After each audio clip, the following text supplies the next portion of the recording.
তারপর কোনো একদিন তারপর কোনো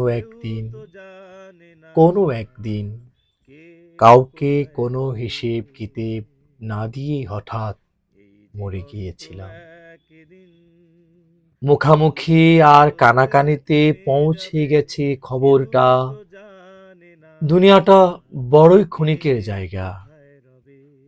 ঘটনা শুনেছেন, এভাবে কেউ চলে যেতে পারে? গেল তো গেলই, আমারও মায়েরা গেল। অথবা ইন্না লিল্লাহি ওয়া ইন্না ইলাইহি রাজিউন। কালে ভদ্রে কেউ কেউ বলছেন তিনি দিব্যলোকে গমন করুক, অথবা আমরা তো আল্লাহরই এবং নিশ্চয়ই আমরা তারই দিকে প্রত্যাবর্তনকারী। ভালোবাসে না, আবার খুব ঘৃণাও করে না, এমন কিছু পুরুষ মানুষ নিজ দায়িত্বে লেগে গেল।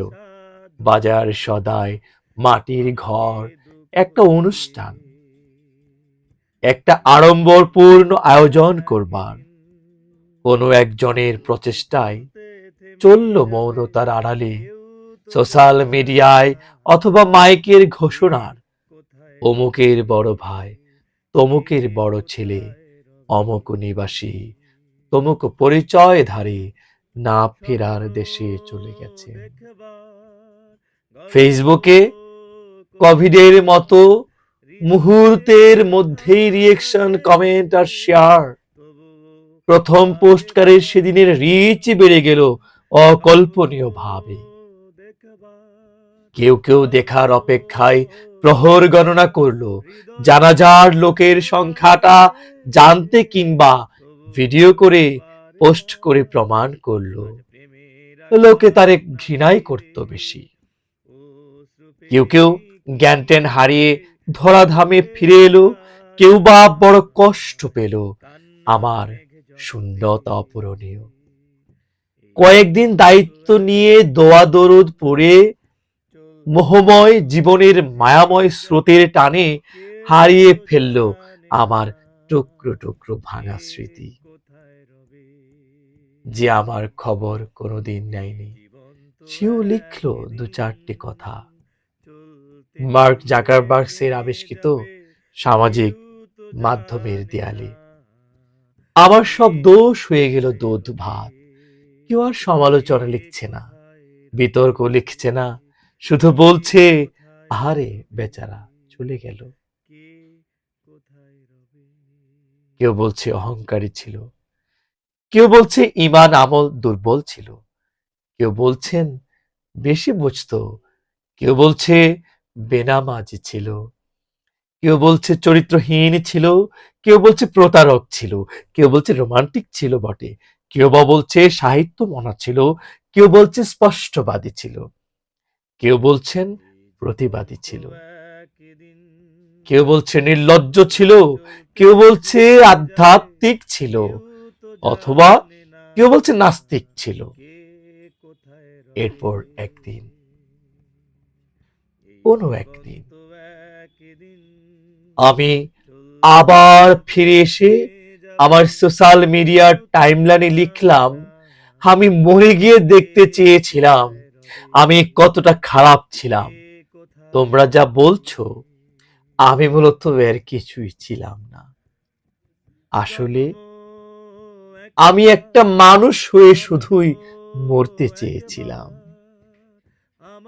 আমি শুধু একটা মানুষ হয়েই মরতে চেয়েছিলাম, শুধু মানুষ হয়ে মরতে চেয়েছিলাম। আমাকে নিয়ে আমি ভাববো কেন? আজ কাছে নাকি কবিতা মানুষের কি দাম নেই? মানুষের মরে যাবার কত স্বাধীনতা এই দেশে। পথে মিছিলে, গাড়িতে, নদীতে, পাহাড়ে মবদের লাঠি পেটাতে, পুলিশের গুলিতে, মেটিকিউলাস স্নাইপারে, ভবন ধসে, বোমার আঘাতে, ডাক্তারের ধারালো চাকুর নিচে, লেকের নোংরা জলে অথবা ছিনতাইকারীর ধারালো চাপাতির কূপে। মানুষের মরে যাবার কত স্বাধীনতা এই দেশে। শত শত বছর বাংলার মানুষ চাইল বাঁচার স্বাধীনতা, অথচ মানুষ পেল কেবলই মরার স্বাধীনতা।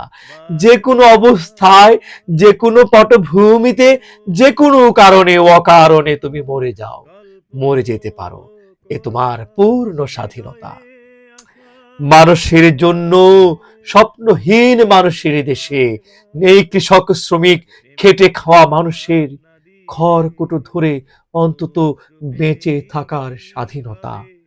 নেই এতটুকু অবলম্বন স্বস্তিতে বাঁচার, স্বপ্ন দেখার, আশান্বিত হবার, আলো জ্বালবার, আশায় বুক বাঁধবার। নেই কোনো অবারিত পথ সম্মুখে খোলা, যাপিত জীবনের কারাগার ভেঙে মুক্তির স্বাদ আস্বাদন করবার।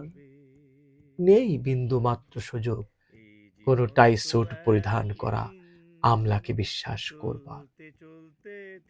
আছে শুধু বেওয়ারিশ কুকুরের মতো অলিতে গলিতে, পথে ময়দানে, বাড়িতে বেলকনিতে নিথর লাশ হয়ে পড়ে থাকবার স্বাধীনতা। নেই হৃদয়ে হৃদয়ে মানবিক প্রেমের শক্ত কোনো বাঁধনের উৎকৃষ্ট উদাহরণ। মানুষের মরে যাবার কত স্বাধীনতা এই দেশে। মানুষের মরে যাবার কত স্বাধীনতা এই দেশে। পথে মিছিলে, গাড়িতে, নদীতে, পাহাড়ে, মবদের লাঠি পেটাতে, পুলিশের গুলিতে, মেটিকিউলাস স্নাইপারে, ভবন ধসে, বোমার আঘাতে, ডাক্তারের ধারালো চাকুর নিচে, লেকের নোংরা জলে অথবা ছিনতাইকারীর ধারালো চাপাতির কূপে, অথবা সরকারি সন্ত্রাসী বাহিনীর আক্রমণের নিচে, অথবা ছিনতাইকারীর ধারালো চাপাতির কূপে। মানুষের মরে যাবার কত স্বাধীনতা এই দেশে। মোরা একটি ফুলকে বাঁচাবো বলে যুদ্ধ করি, মোরা নতুন একটি কবিতা লিখতে যুদ্ধ করি, মোরা নতুন একটি গানের জন্য যুদ্ধ করি, মোরা একখান ভালো ছবির জন্য যুদ্ধ করি, মোরা সারা বিশ্বের শান্তি বাঁচাতে আজকে লড়ি, মোরা নতুন একটি কবিতা লিখতে যুদ্ধ